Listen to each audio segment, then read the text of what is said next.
No other character in Australia's literary history is quite like him. He's the quintessential lovable larrikin and the most famous koala to ever nibble a gum leaf. Blinky Bill. It's a wonder then that it's taken so long for Blinky to make his big screen appearance. But at long last, Blinky Bill the koala is about to become Blinky Bill, international movie star. It's ironic in a way that this most Australian of heroes was created by a New Zealander. Dorothy Wall was, by all accounts, a uniquely gifted woman of her times. She moved from her native Wellington to Sydney at the start of World War I, aged just 20 years old. She married shortly afterwards and had a son, Peter, widely acknowledged as having been the inspiration for Blinky.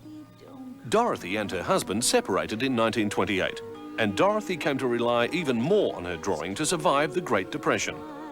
Blinky Bill, the quaint little Australian, first appeared in 1933, published by Angus and Robertson.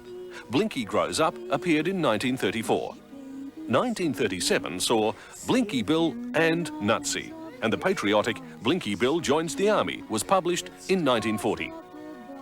Dorothy herself recognised that Blinky belonged on the big screen. She wrote copiously to the US and UK studios, seeking to interest them in Blinky. She even changed the way she drew Blinky to make his screen debut more likely.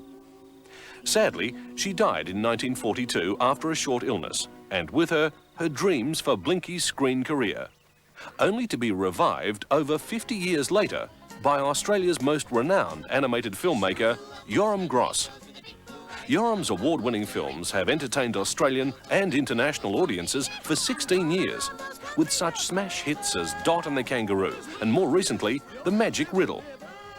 Now Yoram Gross brings Australia's greatest hero to the screen with Blinky Bill. The Blinky Bill that we are doing now, really, it's our Blinky Bill. It is my interpretation of Dorothy Wall. Yoram Gross brings not only his own interpretation of Blinky Bill, but also transports him into the 90s.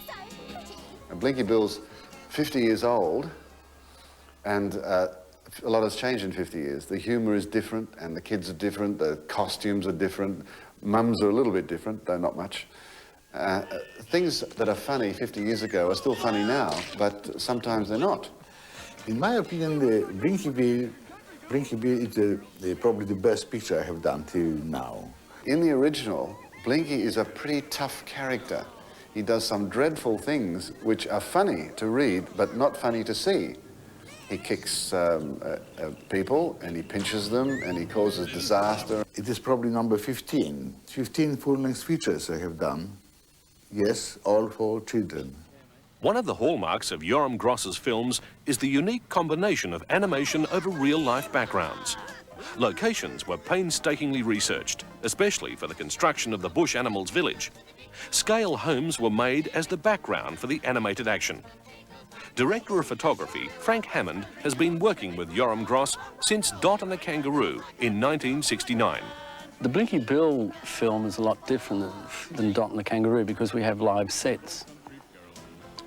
It's quite exciting because when the bulldozers come in to smash the set down, while we're filming that, we're imagining all the little critters running and scampering, and you have to imagine it in your mind while you're shooting it. And there's actually nothing in your frame.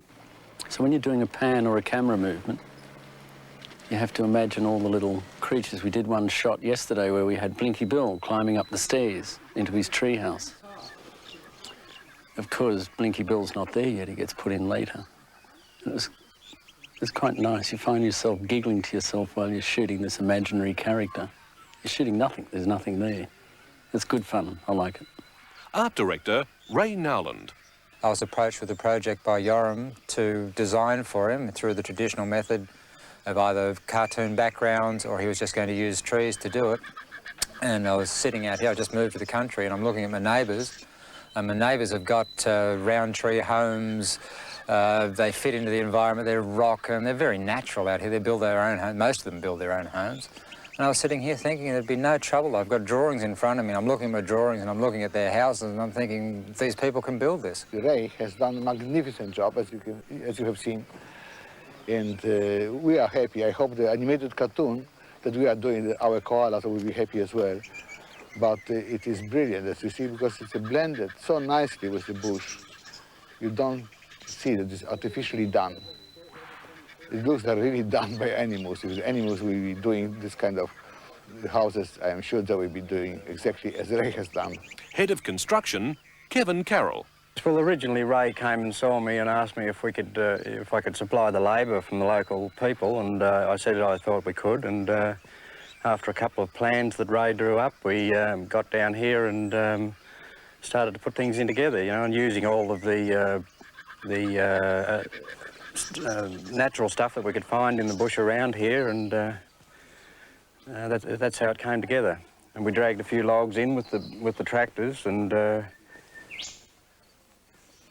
dug the creek out manually, as you can see, and it all came together pretty well. Today probably is the sad day of shooting, because we are destroying the homes of koalas. They have been so beautifully built that's a pity to destroy, but we have to. This is the script. The destruction of the bush animals' village by illegal loggers early in the film is a powerful and dramatic moment that highlights the technique of combining animation and live action. Emergency! Emergency! Everybody out! Out! Out!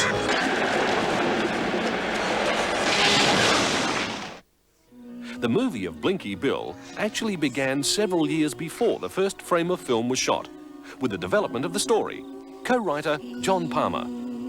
The three of us, the three writers, Yoram and me and Leonard, got together and worked out a basic outline of what should happen. And then we all went away and worked on it separately. Then we came together and sorted out the actual script. Once the story is finalised, the voices of the characters are recorded. Australian character actors Keith Scott and Robin Moore, between them, provide the unique voices of Flap, Splodge, Blinky, Wombo, Nutsy and the rest of the bush animals. At this stage, the animators step in to commence the enormous task of bringing the story to life. Over 70 animators laboured for over 2 years to bring Blinky Bill to the screen. The first step is to draw a storyboard for each of the 2,000 scenes in the movie. Each of these folders contains just one scene, which in itself could consist of 200 to 400 drawings per scene. The animators now draw the characters in black and white at the start and finish of each scene. They're then passed on to the assistant animators called in-betweeners, who fill in all the pictures that go in between. All the pictures that make up a scene are then filmed one at a time, then played back for the director, Yoram. This is called the line test, used to check that the expressions, movements and motions are all correct. If the scene gets the nod, then the pencil drawings are traced onto a celluloid transparency, known as cells for short. The painters step in at this point and bring the cells to life, filling in the colours on the reverse of each cell. The final stage, called rendering, involves adding fine detail by hand, such as shading or airbrushing. The end result is pure magic. One of the most unique and magical aspects of Blinky Bill is the use of different backgrounds behind the animated motion. The most difficult of all involves the use of live action footage. This is the signature of a Yoram Gross film. All the cells picturing the characters in a scene are laid onto the table and filmed against a moving background using special equipment, known as an aerial image projector. Sometimes, for a variety of reasons, live action footage can't be used. In these instances, the background could be a blown-up photograph. Sometimes the background is painstakingly drawn, stroke by stroke, by an artist. In some instances, a perfect scale model needs to be made. Robert used to work as a set designer for the Chinese opera, and his outstanding professionalism can be seen in his models of the sawmill, right down to the logs and corrugated iron roofs and the lamps that light it at night. Models were the perfect way of depicting scenes like the inside of Blinky's house, and the school too. Purple kangaroo! 2 and 2 are 4! Toss them at the door! 3 and 3 are 6! Oh, wombat in the There's something else that we incorporated that is very important for today's children, and that's music. The kids are surrounded by music. There's music video clips on telly. There's music everywhere. There's music in children's films. And so, of course, we had to have music in Blinky Bill. In the original book, he doesn't go around singing songs, of course, but in the film, music is vital. And we had songs at the beginning to introduce the film and songs at the end to see the film finished, and little songs in between, bouncy songs and sad songs, and really very important because they emphasize characteristics and they emphasize the mood. The big difference is between the book, Blinky Bill, and the film, probably that in the film you will see a lot of magnificent songs. Magnificent songs and very beautiful music. Yoram can be forgiven for being so enthusiastic about the music. The composer, Guy Gross, is his son. Well, Blinky Bill started for me almost 2 years ago now. I had to begin by writing songs. Nothing can happen until we finish the songs because animators can't animate unless they know the songs to animate. So 2 years ago when the script was being developed, John Palmer and Yoram came up with some fantastic lyrics, and I think we probably have about 6, maybe 7 songs now in the film. Some wonderful music, played lots by banjo, a lot of country music in the film. It's a lot of fun, very up. There's a lot of dance sequences. It's good to see koalas can even dance. There's things like Wombo sings a song, I think, and the old school teacher even gets in there and sings. Everyone almost has a sing at a song, and it's just to show that even animals can sing. I had a lot of fun with that. Then I don't do anything for a couple of years while the rest of the film's finished. The underscore was the important part for me. Well, a lot of the work was the underscore because animation nearly has to be underscored from beginning to end of the film. So most of the scoring took place in my recording studio here. I work electronically with all the equipment around me. Some of the score we went down to Melbourne to record with the Melbourne Symphony, or players from the Melbourne Symphony Orchestra.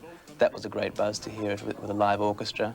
The finishing touches include the recording of the incidental music and the creating of special sound effects like trees falling.